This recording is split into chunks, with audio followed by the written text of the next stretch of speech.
Halo teman-teman, kembali lagi dengan aku di sini. Jadi, di pertemuan kali ini sebenarnya kita akan membahas dua problem, yaitu problem 5 dan problem 6. Namun, problem 5 akan dibahas secara langsung di kelas melalui Meet Now di Teams, sedangkan untuk problem 6 akan dibahas di video YouTube kali ini. Nah, aku sedikit mengulas saja mengenai problem 5. Sebenarnya problem 5 itu mirip banget teman-teman sama problem 3 karena dia sama-sama mengenai guaranteed residual value. Cuman yang membedakan itu hanyalah mengenai nilai sisa pada akhir masa. Jadi nilai sisa yang dijaminkan, nilai sisa yang diyakini atau yang diekspektasikan oleh lesor, dan juga nilai sisa yang sebenarnya. Jadi cuma berubah-berubah di situ. Sehingga akan ada sedikit perubahan jurnal juga. Dan itu akan dibahas lebih lanjut di kelas ya. Nah, untuk problem 6 ini itu kita akan membahas mengenai yang bargain purchase option. Jadi di mana ketika perjanjian leasing itu terdapat opsi beli, di mana pada akhir periode nanti tuh si leasing itu bisa nih membeli hal yang dia sewakan. Misalnya kalau dalam hal ini tuh mesin ya, dia nanti pada akhir masa periode dia bisa tuh beli mesin yang dia sewa ini gitu. Jadi si lessor ini ngasih opsi kepada Lizzy untuk ngebeli yang dia sewain ini, entah itu mesin, entah itu gedung, entah itu equipment lainnya lah gitu. Nah, karena begitu, sehingga kan di sini kan berarti si Lizzy ini punya opsi nih buat ngebeli. Karena dia punya opsi buat ngebeli, makanya nggak ada lagi tuh yang namanya nilai sisa itu, nilai sisa dari si mesin ataupun equipment lainnya itu dijaminkan atau enggak gitu. Karena kan dia ada kemungkinan nih buat ngebeli itu aset yang dia sewa gitu. Karena ada kemungkinan buat dia ngebeli gitu, maka ya tidak perlu kita memikirkan apakah dia itu guaranteed atau unguaranteed karena emang kalau dia ada pilihan untuk ngebeli ya berarti udah nggak ada yang perlu dia ngejaminin ataupun nggak dijaminin tuh nilai akhirnya gitu. Toh nanti pada akhirnya siapa tahu itu aset emang bakal jadi milik dia gitu. Nah, oleh karena itu perhitungannya pun lebih sederhana teman-teman. Lebih sederhana kenapa? Karena dari sisi leasing sama lessor baik itu liability maupun receivable-nya itu akan sama. Jadi karena ini tuh dia lebih terikat gitu. Karena kan ada opsi beli ini. Jadi ya list liability sama list receivable-nya pun nanti akan sama jumlahnya gitu. Karena ada opsi beli ini gitu. Keterikatan mereka satu sama lain itu lebih dalam daripada yang guaranteed maupun unguaranteed. Kalau guaranteed sama unguaranteed itu ibarat kata kayak masih lepas gitu yang cuman hubungannya ya masalah bayar uangnya aja, uang sewanya aja gitu, uang sewa sama biaya-biaya lainnya lah gitu. Untuk masalah list liability maupun list receivable-nya itu pasti jumlahnya ya tergantung dari perhitungannya dia. Yang penting nanti di akhir masa periode itu nanti nol nilai nominalnya gitu.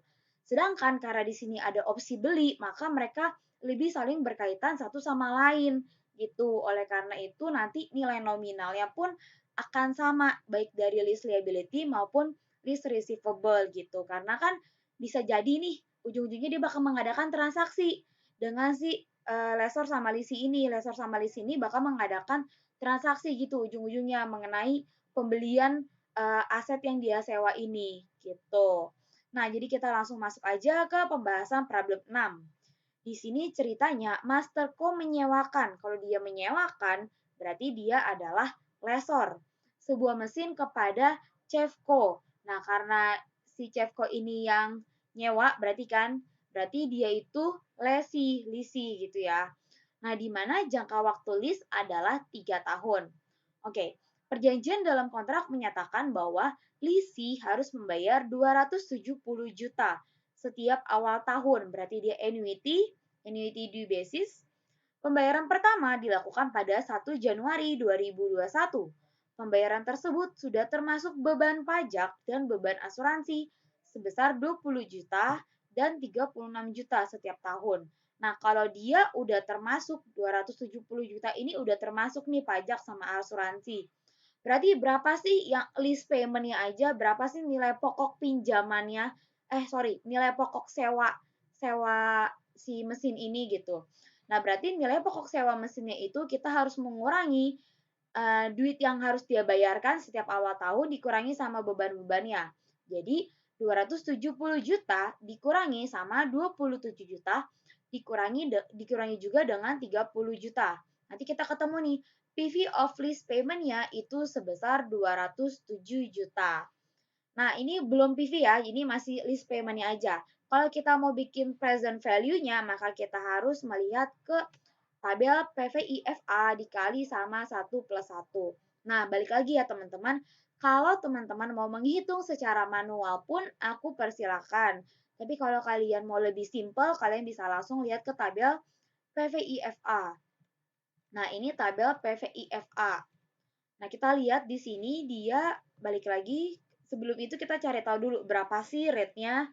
Nah, di sini dibilang implicit rate 9%, incremental rate 12%. Di mana Lisi mengetahui implicit rate lessor? Nah, kalau dia tahu, ya otomatis dia pasti bakal pakai rate yang lebih rendah, yaitu yang 9%. Oleh karena itu kita cek di sini, yang 9% dengan N-nya 3 tahun, 1, 2, 3. Berarti yang 2,5313. Nah, kalau kalian mau hitung manual, ini nih caranya seperti ini nih. Yang 1 dikurang 1 dibagi 1 plus K pangkat N dibagi K. Nah, K-nya ini tuh rate-nya, N-nya itu periodenya di sini nih. N ini berarti 3 tahun gitu ya. Nah, oke, kita back lagi. Nah, habis kita ketemu yang 2,5313, jangan lupa dikalikan sama 1 plus I gitu untuk mencari PV of lease payment-nya. Nah, berarti nanti udah ketemu nih kalau kalian kaliin 2,5313 dikali sama 1,09, nanti ketemu hasilnya 2,75912. Nah, ini berarti vektornya ini dikalikan sama lease payment-nya 207 juta, dapat dari mana yang tadi aku bilang? 270 juta dikurangin 27 juta dikurangin 36 juta. Nanti hasilnya ketemulah 571 juta 137.219. Jadi dari ini dikalikan sama yang ini, terus habis itu nanti ketemu hasilnya, PV of lease payment-nya. Nah, mungkin ada yang bertanya-tanya, kenapa sih ini kita harus pakai present value? Iya, kita harus pakai present value karena kita pengen tahu nilai sekarang itu berapa. Nah, jadi nanti untuk konten berikutnya kita tinggal amortisasi aja gitu sampai nilainya habis. Gitu. Jadi emang makanya dicari present value karena kita harus tahu berapa sih nilai dari lease liability ini gitu. Karena leasing ini itu termasuk dalam financial lease, bukan operating lease gitu. Di mana mengenai finance lease dan operating lease itu kalian nanti akan pelajari lebih dalam di mata kuliah akuntansi, korporasi, dan pelaporan. Nah, oke. Tapi aku sebelumnya juga udah sedikit singgung ya. Kalian bisa baca aja di Q&A session yang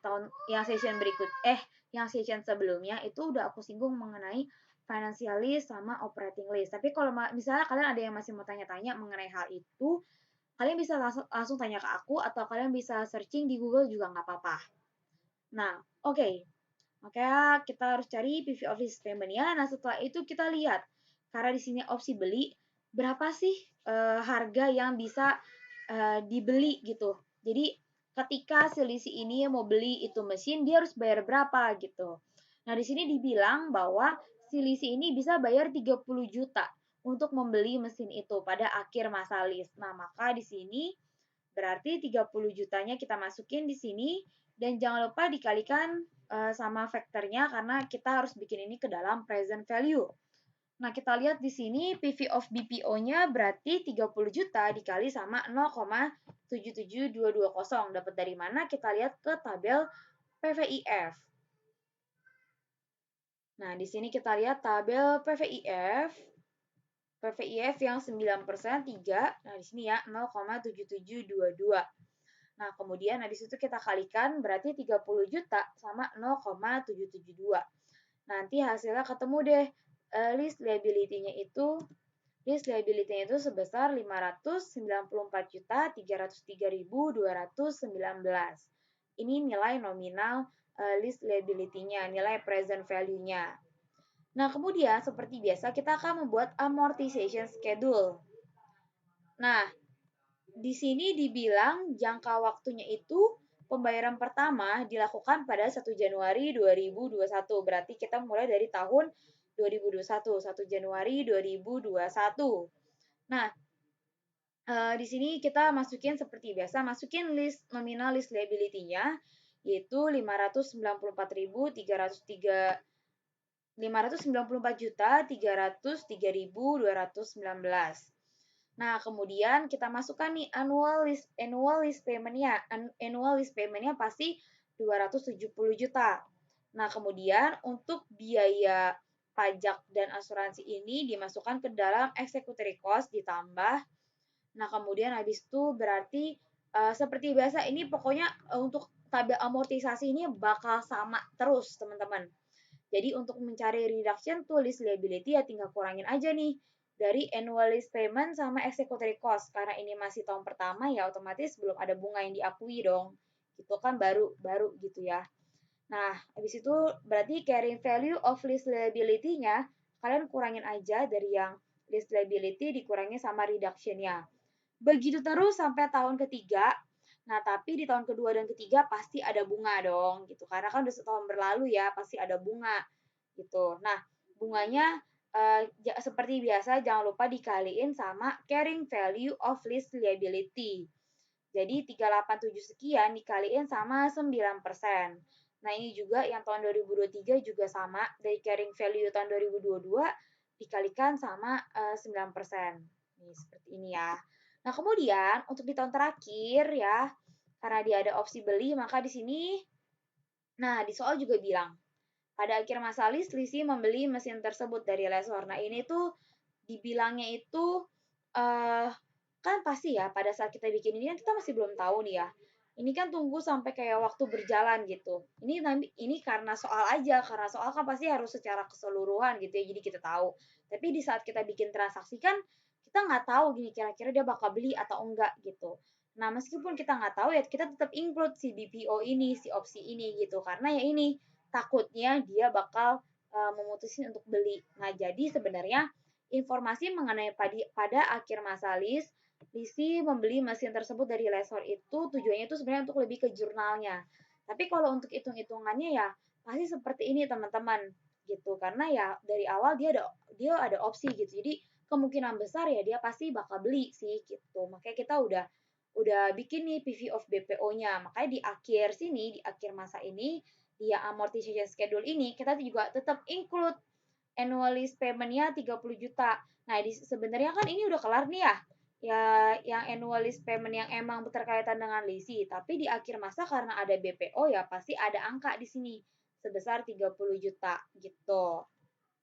Karena kan ada duit yang harus dia bayarin gitu kalau misalnya dia beli gitu kan.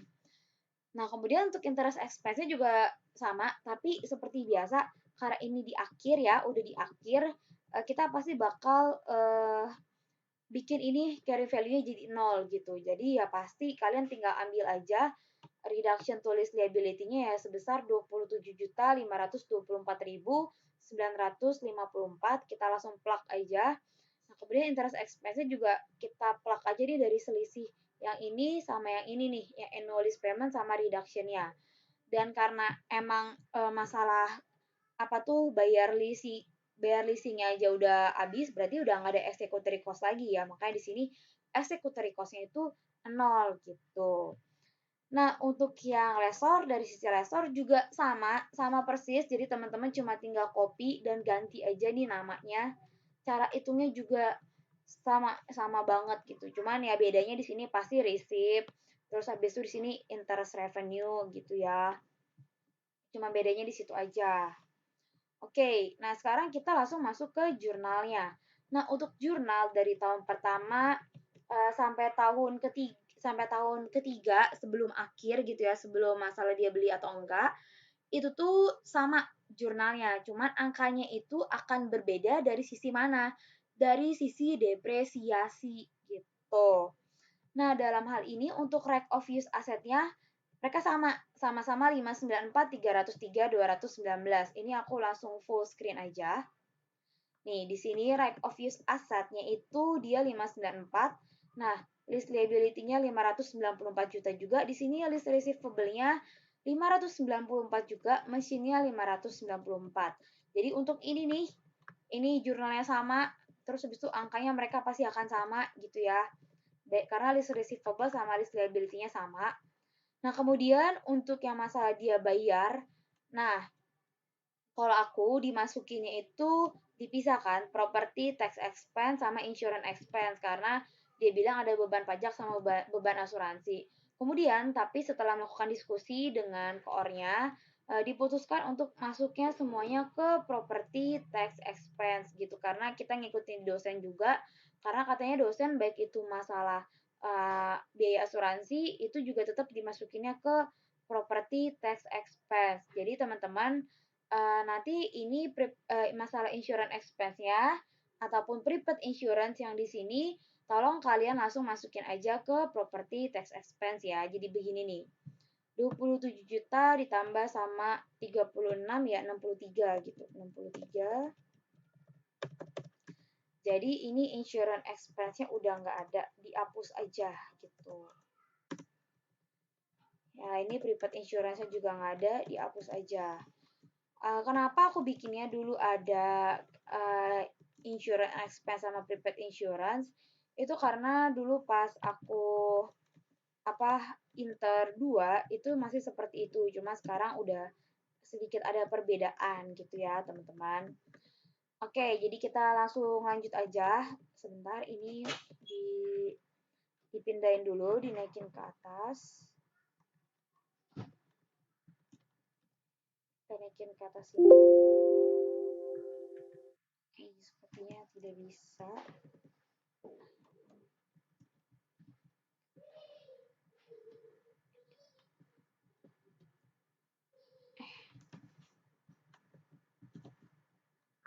Oke, ini udah bisa.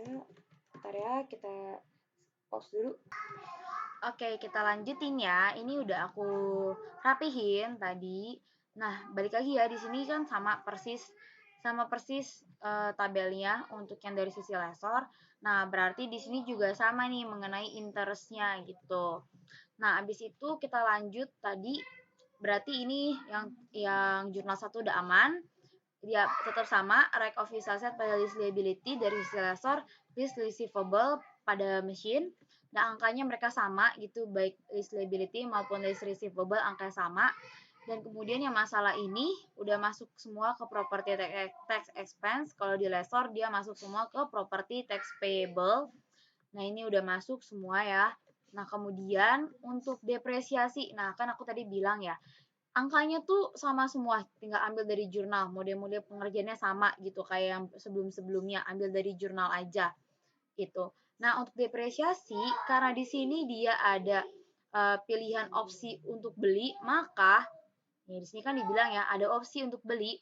Nah, maka si mesin ini akan didepresiasi bukan sesuai dengan jangka waktu si lease-nya, jangka waktu leasingnya gitu. Bukan dengan sesuai jangka waktu leasingnya, melainkan sesuai dengan jangka waktu si mesinnya ini. Mesinnya ini memiliki umur manfaat itu selama berapa tahun gitu. Nah, dalam hal ini si mesin itu memiliki umur manfaat selama 4 tahun.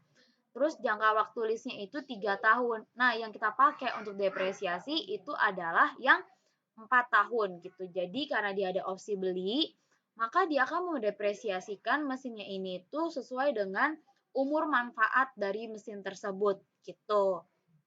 Nah, untuk interest receivable tetap sama, ambil dari jurnal aja yang 34 juta sekian ini. Nah, kemudian ini untuk yang tahun 2021 udah selesai sampai list receivable. Nah, untuk tahun 2022 seperti biasa lagi dia bayar lagi listnya ini pasti dia akan keluar cash 270 juta, list liability-nya akan berkurang 207 juta, dan kemudian untuk yang executory cost itu langsung masuknya semuanya ke property tax expense sebesar 63 juta. Nah, teman-teman jangan bingung ya, kok dia nggak bayar Ci list liability yang 34 ini? Nah, 207 juta ini tuh udah terinclude, udah termasuk sama si sama sih yang interestnya gitu. Kalau kalian lihat ke tabel 207 juta itu dapat dari mana? dari 34 juta ini sama 172 ini. Ini kalau ditotalin 207 juta gitu. Jadi kenapa di jurnalnya langsung seperti ini ya, biar kita nggak perlu bikin jurnal berulang-ulang lagi karena nanti akan sama teman-teman gitu. Oke, jadi itu ya untuk yang bingung kenapa kok 34 jutanya seakan-akan dia nggak bayar, padahal itu bayar gitu. Ini di list liability ini tuh udah termasuk nih sama 34 juta ini gitu ya. Nah, terus abis itu untuk depreciation angkanya tetap sama dari yang list liability dibagi 4, oke. Untuk interestnya juga ambil dari tabel, tadi yang 19 juta nih ini, itu. Ini sisi lesor tetap sama ya teman-teman, cuma beda nama jurnal aja. Jurnalnya kalau di apa tuh? Kalau di lesor ketika ada bunga ya pasti dia interest receivable sama interest revenue. Kalau leasing pasti ya interest expense pada list liability gitu. Nah, kemudian kalau ketika penerimaan, kalau dari lesor, itu pasti kan dia dapat cash gitu. Cash, property tax payable, sama list receivable. Kalau sebagai sisi leasing, dia kan cashnya berkurang. Maka jurnalnya list liability, property tax expense pada cash. Nah, untuk depresiasi, nih ya teman-teman ingat. Baik dia BPO, terus abis itu guaranteed, unguaranteed, ini tuh dia depresiasi itu dia udah nggak catet gitu. Dia udah dari lesor itu dia nggak catat, yang catat itu cuma lisi, yang catat depresiasi. Nah, untuk penjelasannya juga udah aku kasih tahu ya kemarin ya di sesi Q&A gitu. Nah, kemudian terus tuh begitu terus sampai tahun ketiga nih, sampai akhir tahun ya, ketika dia ada ketika dia akhirnya memutuskan untuk membeli. Di sini kan dia terakhir nih, terakhir dia udah bayar bunga nih yang 31 ini. 1 Desember 2023 dia udah bayar bunga nih yang 2475 sekian nih, dapatnya dari sini ya. Nih yang ini. Nah, di akhir dia memutuskan akhirnya untuk membeli. Nah, ketika dia memutuskan untuk membeli, pasti dia akan keluarin dong duitnya nih, cashnya dia 30 juta. Dan tadi kan dia udah nganggarin nih list liability 30 juta. Nah, list liability yang dia udah anggarin itu pasti akan berkurang dong, berkurang 30 juta. Karena kan akhirnya dia udah keluarin cash nih. Berarti utangnya udah nggak ada nih, udah nggak ada tuh list liability-nya lagi. Sebesar 30 juta itu. Maka cashnya berkurang 30 juta, utangnya pun juga berkurang. Utang yang tadi dia udah anggarin di awal banget di tahun 2021 itu. Nah, sama-sama berkurang 30 juta. Nah, kemudian gimana dengan nilai mesinnya? Nah, nilai mesinnya itu kita lihat dari right of use assetnya. Di sini right of use assetnya itu kan awalnya 594 juta 303 219. Dia teramortisasi atau terdepresiasi selama 4 tahun sesuai dengan jangka waktu nilai atau masa manfaat atau umur si mesin itu. Berarti setiap tahunnya itu akan terdepresiasi sebesar 148.575.805 rupiah kan. Nah, dia akan selalu terdepresiasi sebesar segitu. Nah, ketika kita mau akhirnya mengakui si mesin itu jadi milik kita, yang tadinya sewa itu jadi milik kita, maka nilai mesin yang kita akui ya sisa dari right of use asset ini gitu teman-teman. Jadi kamu kurangin tuh dari right of use asset yang 594 juta sekian. Dikurangin nih sama ketika dia depresiasi. Karena kan ketika dia depresiasi pun jurnalnya depreciation expense pada right of use asset. Nah, ini kurang-kurangin terus nih. Setiap ada depre, dikurangin terus. Oke, kita kurangin lagi sama ini.